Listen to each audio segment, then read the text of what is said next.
Sejam muito bem-vindos a um Boletim Coppola sobre a suposta fraude às urnas nas eleições presidenciais. Nosso especial de ontem sobre o primeiro turno superou 4,5 milhões de visualizações na internet em apenas 20 horas, sem contar a audiência de rádio e TV. Muito obrigado pelo seu reconhecimento e pela confiança no meu trabalho. Apesar do algoritmo jogando contra, só na minha conta pessoal de Instagram, o @Boletim Coppola, foram mais de 250 mil compartilhamentos do vídeo. E o número não para de crescer. Se até 30 de outubro, cada uma dessas pessoas que acessou esse conteúdo online virar apenas um voto a favor do candidato da sua preferência, essa eleição presidencial já está ganha e com folga. Mas ao invés de gastar energia de forma proativa, transformando para melhor a realidade à sua volta, muita gente dá vazão às suas frustrações, se vitimizando, reclamando e criticando injustamente quem de fato está se esforçando para mudar a situação. Ontem eu fui muito desaplaudido nas redes por ter assumido uma postura responsável e condizente com a minha defesa intransigente da lei e da ordem.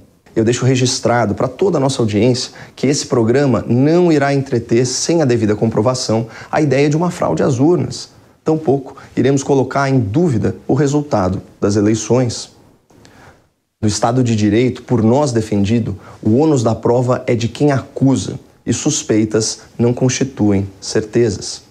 Muitos me insultaram por marcar essa posição, me acusaram de estar a serviço do sistema, como se a hipótese não comprovada de fraude às urnas já fosse um dado da realidade, um fato incontestável e evidente para qualquer observador isento. Será mesmo? Não é melhor aguardar as manifestações oficiais do Procurador-Geral Eleitoral, escolhido pelo presidente, do Ministro da Defesa, ligado às Forças Armadas, também escolhido pelo presidente, e do próprio Bolsonaro, candidato à reeleição? Não é melhor ouvi-los antes de sair por aí atribuindo valor de verdade a meras especulações?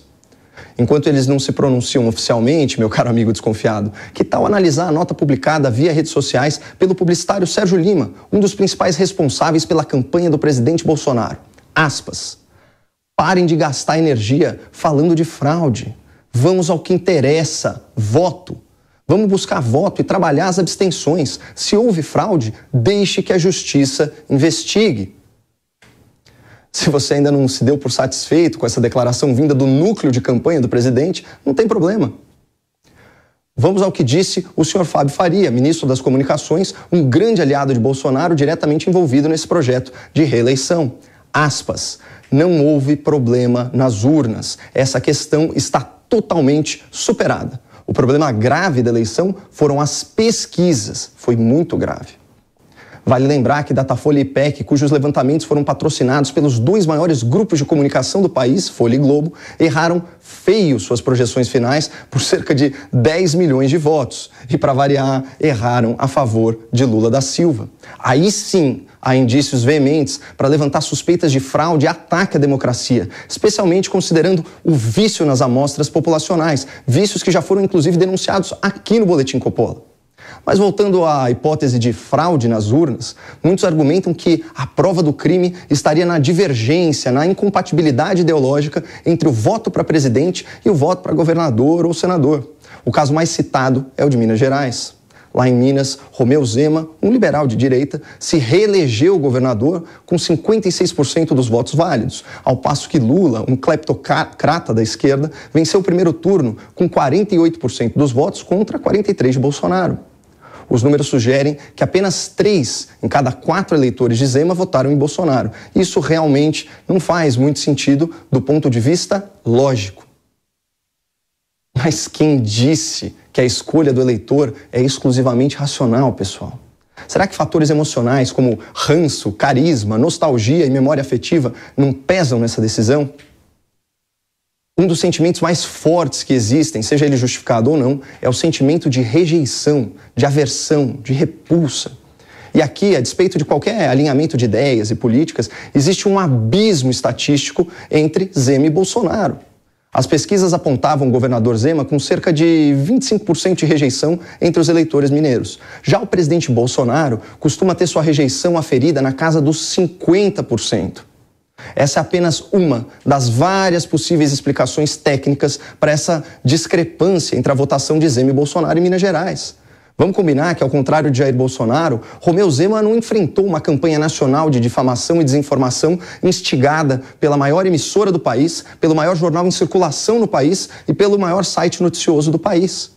É natural que a popularidade e a votação de Zema sejam maiores lá em Minas. A boa notícia para a campanha do presidente é que Zema já declarou apoio à reeleição de Bolsonaro e o prognóstico é que o presidente aumente a sua votação nas Minas Gerais. Aliás, cumpre destacar que o governador Zema tem dado uma grande contribuição ao debate público, divulgando a verdade sobre o desastre provocado pelos governos corruptos do PT em Minas e no Brasil. Nós sabemos que no passado o PT em Minas Gerais foi uma grande tragédia. Foi uma das gestões mais desastrosas que o Estado já teve. E como eu sou mineiro e senti na pele esse desastre que foi Minas Gerais, na gestão do passado, que vai de 2015 a 2018, eu tenho obrigação de combater um governo que já causou danos enormes, não só ao Estado, como cidades grandes aqui, como Uberlândia, Pouso Alegre, que também tiveram tragédias aqui com gestão PT. E eu que venho do setor privado, sei mais do que ninguém o desastre que o PT provocou em 2015 e 2016 no Brasil, mais de 10 milhões de desempregados.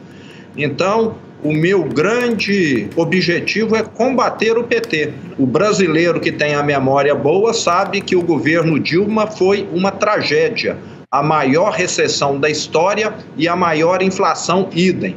Mas de volta às alegações de fraude eleitoral, é muito comum as pessoas incorrerem na falácia da inversão do acidente e tratarem aquilo que é exceção como se fosse regra. Ontem mesmo, aqui na Jovem Pan, foi noticiado o caso de 2 pessoas, coincidentemente do interior de Minas Gerais, que foram impedidas de votar em razão de um voto anterior já registrado em seu nome. A denúncia é gravíssima, foi reportada à polícia e está sendo apurada pelas autoridades competentes. Mas isso é a exceção, não a regra. Até o momento, o que nós vemos pelo Brasil são casos isolados de crimes eleitorais, como sempre houve e sempre haverá. Mas não é razoável presumir uma fraude generalizada na votação, tomando como base alguns incidentes pontuais. Para sustentar esse tipo de acusação conspiratória, é preciso que haja evidências concretas de manipulação em grande escala. O eleitor, o apoiador de um candidato tem que se policiar para não sucumbir à síndrome da pior interpretação possível e enxergar nos resultados que não lhe agradam a falsa certeza de fraude nas eleições. E para fechar, eu faço um apelo. Se hoje eu falhei aqui na minha missão e não consegui te convencer a abandonar a ideia de que o primeiro turno foi roubado, então vamos ao aspecto prático da coisa. Não há nada que você possa fazer a respeito nesse momento. E você não está ajudando ninguém esperneando nas redes sociais e no celular. Pelo contrário, você só fomenta desânimo, só semeia desesperança e só traz desilusão com esse comportamento destrutivo. Saia dessa frequência de negatividade, canalize a sua energia positiva para conquistar votos a favor do seu candidato. Você quer mudar o resultado da eleição? Comece mudando a sua postura, mude seu foco da reclamação para a persuasão. Por favor, faça esse exame de consciência. Talvez nessa eleição, o que realmente precise mudar seja a sua atitude. E como diz o Gabriel Pensador, muda que quando a gente muda, o mundo muda com a gente. A gente muda o mundo na mudança da mente. E quando a mente muda, a gente anda para frente. E quando a gente manda, ninguém manda na gente. Muito obrigado, não percam a esperança no Brasil e fiquem com Deus.